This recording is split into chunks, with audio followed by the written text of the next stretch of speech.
तुळशी विवाह विठ्ठल रुक्मिणीच्या अलौकिक प्रेमाची महागाथा हा केवळ पंचांगातला दिवस नाही, हा आहे देवाच्या वचनाचा विजय।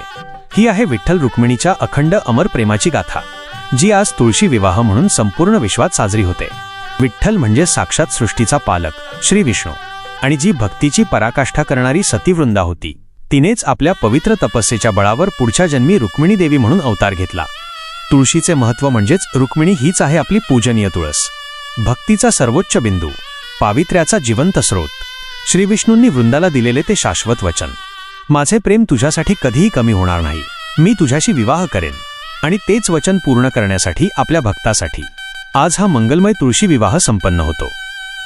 पंढरीचा संदर्भ आणि भावना हा सोहळा म्हणजे साक्षात देवशयनी एकादशीला निद्रेत गेलेल्या पांडुरंगाचे तुळशीच्या निर्मळ पवित्र स्पर्शाने जागे होऊन भक्ताला दिलेले प्रेमदान।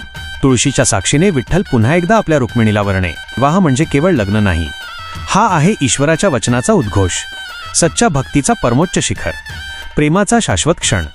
आणि पूर्ण श्रद्धेने हात जोडा, जय हरी, जय हरी, जय हरी, विठ्ठल रुक्मिणी, जय हरी विठ्ठल। या पवित्र सोहळ्यावर तुमचा विश्वास दृढ असो। हे सर्व श्रद्धा व भक्तीने बनवलेले आहे, कुणाच्याही भावना दुखावण्याचा हेतू नाही। Like, share, subscribe.